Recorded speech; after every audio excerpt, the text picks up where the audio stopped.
Morning folks, it's the MainePrepper and I'm here with PatriotNurse. And we're sitting on the front porch having a cup of coffee. And we're going to talk about the second part of our series on resistance. In the last video we spoke about parameters. This one we'll speak about purpose. Before we begin, let me just throw in a disclaimer. If we're going to talk about persecution today, we're going to talk about tyranny, we're going to talk about being disenfranchised. And you need to understand something, that just because maybe you lost in the last election or your candidate didn't win, or even that a law got passed that infringes on your rights, that doesn't necessarily obviate persecution. We're talking about a condition whereby you have no means to redress, to address your grievances. For instance, if a law is passed that you don't agree with, and you can still go and engage and try to get an appeal or recall election or something else, then you've not been disenfranchised. Disenfranchisement occurred with the Jews when they were made second-class citizens, right? Yeah, when they were made second-class citizens, their ability to redress grievances was stripped from them by the powers that were at the time. They were disallowed from owning firearms. That's a big thing. Property was confiscated. Their personal property was taken. There was a lot that led up to the Holocaust. People just didn't wake up one morning and said, you know, I'm deciding to go kill a whole bunch of Jews and government dissidents today. There was a prelude to it. So in the interim, we should be vigilant. But today what we're going to talk about is the purpose of resistance. Yeah.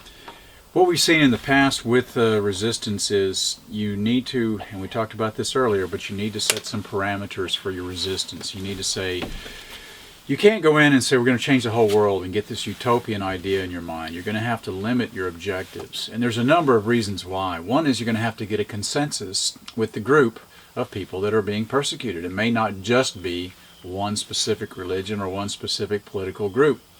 If you're trying to reestablish the old government, or worse, you're trying to use this as an opportunity to push through your utopia, you're making a mistake, because you're going to get very little consensus and support from people. And also, there's probably a reason why your utopia wasn't working or being used in the first place, and it may be because it just wasn't feasible. So sometimes we flatter ourselves a bit when we say that our ideas are being rejected because they're far too brilliant. Well, perhaps it's because they've never been used anywhere in the world and nobody's using them for a purpose, and that's because it's not necessarily feasible. So don't get big eyes when this happens. Instead, you're really going to be focused on just trying to survive. Keeping it small, keeping it simple. And the documentary Resistance that retold the story of the Jewish partisans who resisted the Nazis.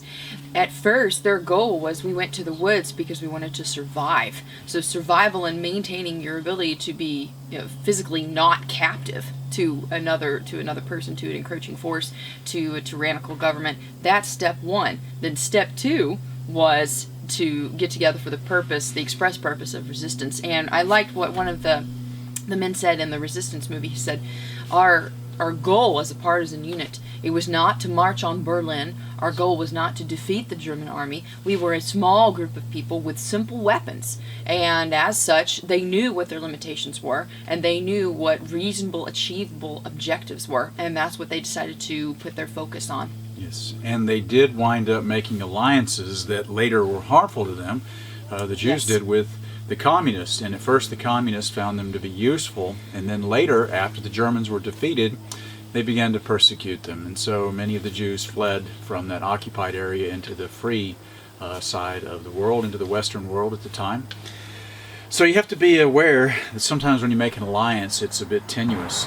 I remember this in counterinsurgency, and that is that all the guerrilla has to do to win in many cases is simply not lose. You just have to hang on, because eventually the tyranny will begin to run out of steam. Especially, most tyrants don't know how to rein in their objectives, and there's usually an ego behind it. There's some sort of arrogance, and they just overstep. They'll eventually overstep, and all you have to do is hang on. When you're going to reestablish things, I recommend the best way to get consensus is to try to restore the status quo that existed before the tyranny. You have to make sure you wind the clock back far enough that it doesn't include the conditions that brought about the persecution in the first place. But trying to go back 200 years may be a bit idealistic, because things were very different in this country And we watched a video series on John Adams, and it's very instructive. We'll talk about that in another video. But winding back 200 years wouldn't so much work in a nation of 300 million people. And there are many reasons why this wouldn't work, and why, if you're looking at something to return to, the most recent non-tyrannical frame of mind is the way to go. To give you an example, for those people who have ever looked into adopting children, especially adopting children from large orphanages, the adoption agencies will tell you quite readily that taking these children out from being with no children to being the only child is a very traumatic thing for them. In much the same way, the human psyche does not like major upheavals. It does not like major departures and major resets. So in the case of a resistance to a point, resistance to the point of restoring rights, resistance to the point of ensuring survival, returning, rebooting to the last update, the last non-tyrannical update of your operating system, that is the way to go. Major shifts, major overhauls, let's completely change into a different way of thinking does not do so well. So again, underscoring the purpose of resistance is to, number one, survive, and then two, ensure that your rights are secured. That is the purpose of resistance.